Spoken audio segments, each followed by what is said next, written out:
Hey photographers, welcome to a side lesson here. I want to talk to you guys about background separation. And what I mean by that is the distance between the subject and the background behind it, and how that plays a role in the look of that smooth, nice, clean background in your still photos, and how important that is to pay attention to that distance depending on how close you are to your subject. So let's take a look at a few examples. Okay, here we have this little blue heron, and you can see I'm still kind of shooting down on the subject. And then when I got lower, I put the background further away. So that's an important thing. The perspective, especially with birds on the ground or at water level, the perspective plays a big role in that background distance. And what I'm usually looking to do is get the background further away. So you can see as he's walking through here, the background is the opposite shoreline because this bird is tall enough to stand up into that. And when he gets out into a little bit more of a clearing here, we have a bit more of a clear view, and it works nicely to get that background separation. Look how far out that bird is compared to where I am on the shoreline there. And you can also see a new shoreline he's walking towards that's going to actually show up in the frame as that bird moves from left to right. And if he gets against that background that's closer, it's not going to work as good. And I'll show some examples of that in a little bit. But even though that bird was far away, you can see the distance from the subject to the background was really far, and that still allowed me to get a pretty out of focus background that was cleaner. It also helped that it was darker as well in this specific circumstance. All right, now he went up into the trees, so let's take a look at this. Here we're going to have to play a little bit more with the lightness and darkness difference, and that is one of the circumstances where you can get away with it. So you can see he's kind of pinned right against that background. See how close he is to the trees behind him? But because the bird is lighter than the darker background, I still kind of get away with it. That is not always the case, though. That's one of those circumstances where it actually works out when it's close to it. So see him stalking along this shoreline? Now you can see he's right on that background. The background's right behind him. There's no separation there, and this background is lighter and busy with a lot of kind of detailed grasses and stuff like that. It's not pretty.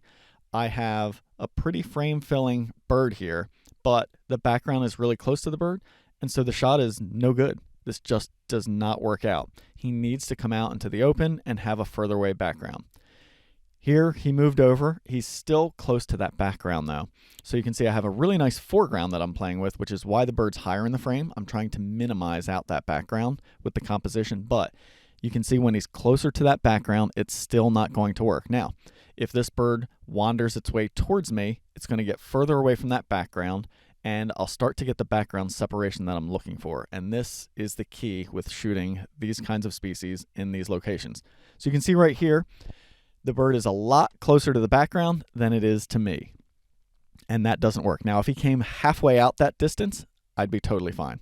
Here he's getting a little bit further away from the background, so you can start to see it's getting a little bit better, a little bit more out of focus in the background. Still not quite as much as I would like, but it's good enough to get a shot, and it's kind of a clean background here, especially when he goes over this flower, plus that flower is a nice composition. And again, we can play with the lighter bird against darker background in post-processing. Now he's coming even closer, and you can start to see how much smoother that background's starting to get. As that bird gets closer to me, it's further away from the background. I get more background separation and a cleaner look to that photo. That's exactly what I want. All right, let's take a look at another example here. So in this case, I'm shooting down on this willet, and the background is really close to it, and it's heavily textured, so it does not look good. Now we're going to move into the marsh. Now we have a background that's pleasing. Okay, it's not that far away, but this marsh grass is nice. But now watch, he's going to walk closer to a more close background, and then it's not going to have that same separation anymore. It's still not bad. It's kind of a pleasing grass, but you can see right here how much less out of focus that background is than where that tricolored heron started. And here's another example of the bird really close to that background. Again, you can see, look how much further away he is from me compared to how close he is to the background. It does not work. I really need that bird to be separated, or I need to get closer to that subject. All right, let's look at some spoonbills here. Same marsh setting. Now we have a decent distance between the subject and that marsh grass background. But I want you to take note of how out of focus it is here compared to where it's going to end up in the end of this series as I get closer to these birds. The left bird is closer to the background, so you can see when I focus on him, the background is more in focus. When I focus on the right bird, who's closer to me and has more background separation, that background becomes slightly softer, a little bit more pleasing. And here we go. Now I'm going to start working my way in. So nothing is going to change initially with the position of the birds compared to the background. So the background separation of these birds is going to stay exactly the same because the birds are resting and not moving. What is going to change is I'm going to get closer to them. And so this is a great example of the relation of your distance to the subject and then the subject to the background. So basically, the way this breaks down is the closer you are to your subject, the closer the subject can be to the background, and you can still get a nice pleasing background, okay? So the further away you are from your subject, the further away the background needs to be from the subject to get that pleasing out of focus distance. I hope that makes sense. I'll say it one more time. The further away you are from your subject, the further away the background needs to be from that subject in order to get it to be sort of pleasing and out of focus. Again, this always varies. There's never an actual distance rule. It always varies based on the content of the background, the lighting, how textured the background is, what's in that background, is it nice to look at or not, and all those sorts of things. But in this case, it's going to be the same background. So let's watch as we get a little bit closer. And now look at that background. Of course, the lighting has changed a little bit, but you can see how much more out of focus the background is as I've gotten closer, and that spoonbill hasn't moved. And there we go, a beautiful, pleasing, out of focus background because I got a little bit closer. And it wasn't a huge difference. It was just enough to make a difference. All right, another example. Now I've gotten even closer to this bird, and you can see really how completely smooth that background is because I'm basically filling the frame with this subject now. And the background's just kind of blending away back there, right? So look at that. Nice, pleasing, out of focus background. It works really well because I'm nice and close. If I was much further away, that background would be a lot more in focus. I hope that clarifies exactly what I'm talking about. And you can see right here when I focused on that bird there that's closer to the background, how much more in focus that background is. All right, here we're shooting down on a Bonaparte's gull a little bit. We are a low perspective here, but I'm still shooting down on it a little bit. And the background's not that pleasing. It's a lot of junky seaweed and everything like that. So how can we solve this? Well, in this case, I can't get much lower other than the fact that I can use the slope of the beach, which goes from higher on the right to lower on the left. I can move down the beach to the left, as you can see here, and get myself a little bit lower, but I can also get closer. And so by getting closer, just like we saw in those spoonbills, I can make my background more out of focus because I'm not technically getting more background separation, but I am getting closer to my subject, which when focusing on the subject will make the background more out of focus. So here we go. Look, we're moving in closer. The subject's not moving. The background distance and separation is not changing, but look at that. All of a sudden, the background's getting more and more out of focus, and I'm going to move left to get even lower and really get that background as out of focus as possible, plus that lower perspective introduces some really nice foreground into there. Let's see what happens when we get even a little bit closer. The key is you got to pay attention to your subject. Make sure you don't scare your subject, especially when they're resting like this. But here we go. Look at that. Now we have the most out of focus background behind the subject. Nothing has changed other than I've gotten closer. So that does the trick in this case. All right, on to some songbirds. Let's take a look at some different habitat. Okay, now we got some great background separation there. The sky, it's forever away. But in my opinion, generally, the sky is just kind of boring. I usually like to find something to put behind the subject other than just a plain blue sky. So in this case, I'm going to move up and put some rocks behind it. See how far away that background is? Also, take note of the different textures that are in that background. I specifically placed that rock wren in the smoothest area of the background instead of the more rocky textured background that is in the upper half. That would have made it more distracting. So what is in the background makes a big difference when you're looking at separation. All right, so now we'll get a little bit closer. So I'm just trying to do the same thing, get a little closer, but I'm keeping him in that smooth area always. I'm always paying attention to make sure that lines up that way, and then I get that more clean, smooth area in the background versus that textured area in the background. They're both the same distance away, but you can see the smoother background helps to make the subject stand out more versus that subject being on a busy, more textured, more contrasty background. So let's try and get a little bit closer again and see if we can continue to make that background more out of focus by getting ourselves closer to the subject, even though the background is the same distance away. And there you go. You can see every time I get a little bit closer, it changes. Now, you saw me just zoom out. That will change things again. If you're at a shorter focal length, the background will be less out of focus. There you can see when I zoom in, I get a little bit more out of focus to that background, and it looks quite nice in that final photo. All right, here we have some birds on the ground. We got some sparrows down there running around, and you can see they have to go up onto something in order to get that background separation. Here we go. The background's right behind him. Lots of busyness. I'm kind of shooting down on him. It does not work. So let's follow the sparrow as it moves around the scene. And if we notice that rock off to the right or off to the left here, you can see if the bird hops up onto that, look how much further away the background is. Here we go. Let's see if he's going to do me solid. Nice. There he goes up onto that. He's still against the background, and there we go. Just like that.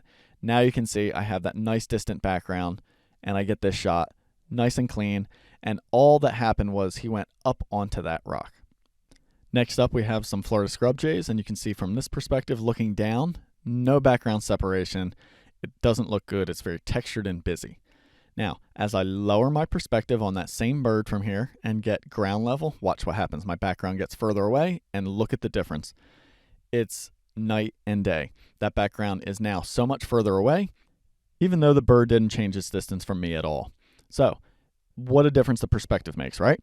And it makes my background further away. And that is what getting ground level or water level will do when you're photographing birds low. Getting yourself as low as you possibly can tends to put the background further away. Now we're looking through some foliage, so watch. A bunch of busyness behind the bird, but I'm going to keep moving myself to the right here, and there we go. Look at that background separation. I found a background that's further away, and it works. I now have a smooth background. The scene is still busy, but I got myself more background separation by changing my perspective. Here we are again looking at the bird on the ground, and I'm shooting that ground level. But watch, now he flew out really far. It's kind of manageable where he is, but now when he jumped into that position, no background separation. It's really close. Then he jumps way back out here, and look at that. Background is really far away and totally works. Okay? Now we got another one in the foliage like this. Not really good background separation there. Okay, let's see what else we can take a look at here and see some more examples of these scrub jays in this habitat. All right, here we go. We got a nice distant background. Those trees are really far away. The bird is up on the treetops there, which really helps me out there. But again, pay attention. I'm always trying to keep some trees behind him there. And you can do some fun bokeh effects when the light's filtering through the trees like it is in this background. Then I can move over and get a little bit more solid background. All of these trees are really distant and the subject fairly close to me, which helps out. This kinglet is buried right in the background there. You could see there was no separation there. So look at the habitat. It's really dense and thick. But watch this. If it moves into just the right spot, you can find some little areas of separation in that background. So watch this. He went lower. Now he's working his way up.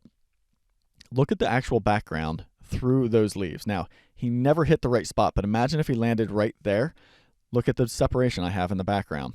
It totally works, even though that scene was busy. Take a look at that again. Busyness all around it, but right in that one little opening there, I have the subject fairly close and then some good separation and distance to that background, and it makes it out of focus. So even in very busy habitat, you can find scenes that will work. The bird just has to cooperate and go in the right spot. In this case, of course, the kinglet did not. So let's watch this kinglet move around and see if we can find any other spots. I'll give you a spoiler warning here that he did not give me a good shot, but you can see some examples of where the possibilities would be. This tree is wonderful. He's buried in there, but if he came out and landed on an edge or the top, the background distance was good. This scenario is not. This is busy. I have a lot of mess behind him. Same thing is going to be the case with this yellow rump warbler. He was just up there preening and cleaning himself, but I could not find an area where I had some separation into the background. The leaves are really close to him. It's dense, and I couldn't get that distance that I needed to get that out of focus background. And a lot of times that means while you may have a good clear opening, you may find a nice view to the bird. If you can't find that distance and that separation into your background, you're not going to end up with a great shot.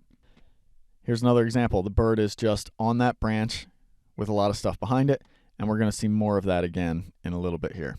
We also have some birds on the ground. Shooting down on them like that does not work. Now, I'm going to get a little bit closer and lower my perspective.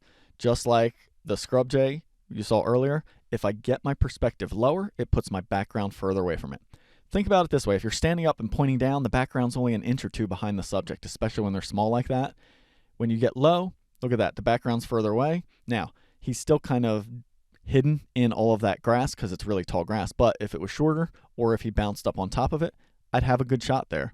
So getting that low ground perspective gives me a further away background. I'm repeating myself over and over again, but that's exactly the point, right? I just want you to see a lot of examples of where the background distance comes into play and gives us the separation we need to get that nice, clean, out of focus background to make our subject stand out. So you can see here, he's in that mess. If he just comes up high enough, I might have a shot. I got a nice blurred foreground as well. Let's see what he does. Come on, chipping sparrow. Nope, he didn't do it. All right, back to some birds in the trees. Look how small this bird is in the frame. He's really far away, but the background is also really far away, so it works. I also am seeking out and positioning him in the darkest spot I can find. I have sunlight on the bird. The background trees are in shade, so I put him in a nice dark patch, which helps give me some lighting separation as well. So I'm using the light on the subject with a dark background to help make the subject stand out, but I also have a very distant, far away background that's out of focus anyway. So even if I had light on that background, it could still work.